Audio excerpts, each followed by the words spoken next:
Hi class, so we are going to start our Zentangle project.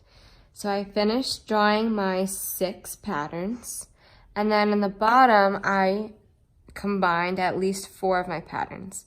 I decided this one, this one, this one, and this pattern were my favorite. So I put them together and I didn't separate them evenly, but that's okay. That's one way you can do it, or you can have them separated. So now we're going to move on to our final piece of paper.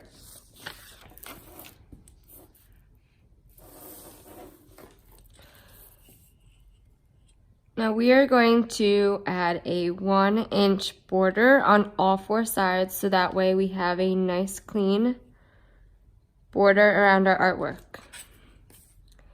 By putting our ruler down on our paper, lining up the 0 on our paper, and making a mark at 1 inch.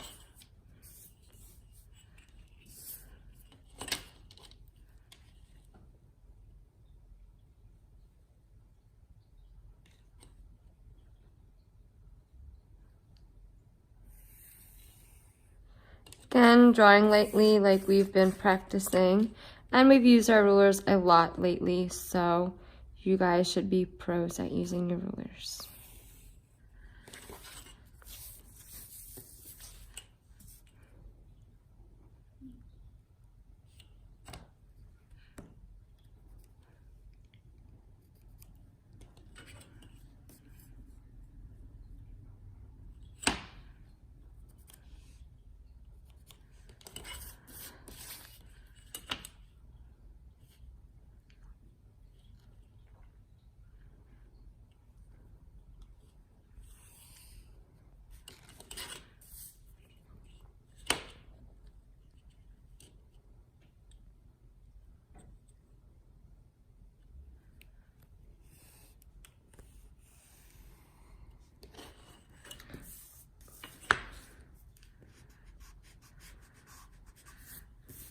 Perfect. So now we have a 1-inch border. Now we have 7 inches to work with. So I'm going to draw all 4 of my patterns on this paper like I had it on my practice worksheet. Okay, so I finished drawing in my Zentangle that I practiced on here. I did change a few things here or there. I kind of flip-flopped it a little bit. That's okay, as long as you have some idea of what you are doing before you get onto the final, that's perfectly fine. So here you can see that I have 1, 2, 3, 4 of my patterns. Now the next step is we need to outline our entire Zentangle patterns in Sharpie, so that way we have some nice, clean, beautiful lines. We've done this a lot throughout the marking period. So I'm going to go in and outline all of my lines, my patterns, and also outline my border that I drew. Okay, so I finished using my Sharpie to outline all of my different patterns, go over the outline of the border, and I went in between each kind of space with my Sharpie, so that way it's nice and clean and I see all my lines nice. Now we are going to color our patterns using our monochromatic and our analogous colors. Now if you remember, monochromatic means using one color but many tints and shades of that color.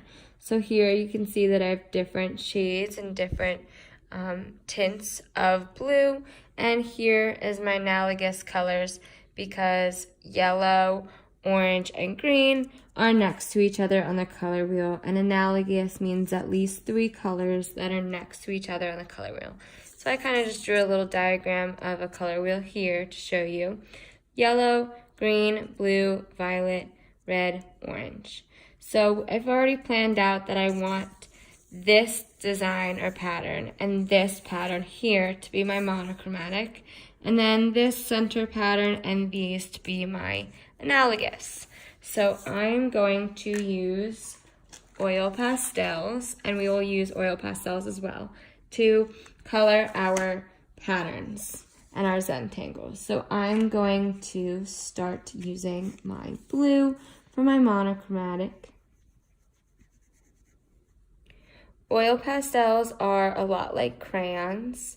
However, they are easier to blend and they're a little bit more messy than crayons. So once you kind of start playing around with them, you'll see that you need to kind of be careful to stay in between the lines, please.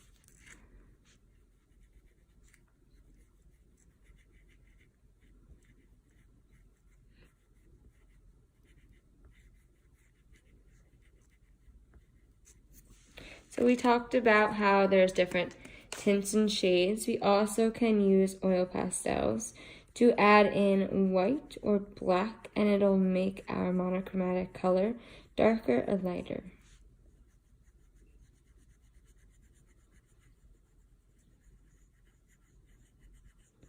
So for example, I can take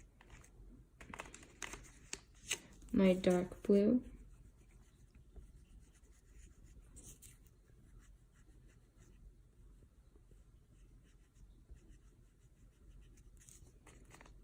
and add some black, and it'll make it darker.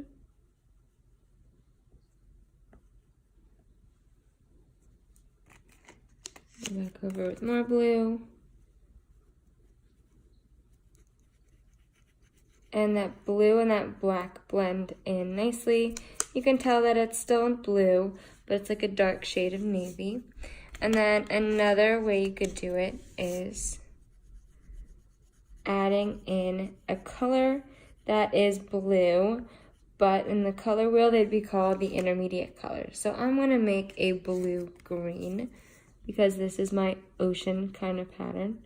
So if I blend the light blue and the light green, I still have a type of blue, but it's like a seafoam blue or a seafoam green.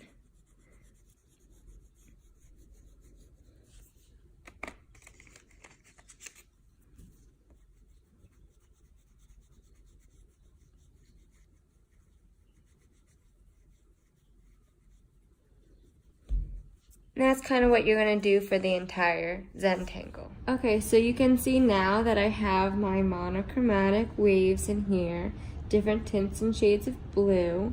And then in the center here are my analogous colors, my yellow, my orange, and my green. And I put those colors on that pattern.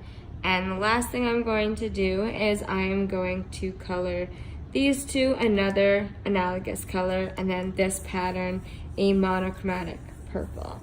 So I'm going to do that, and you guys are going to get started on your Zentangles.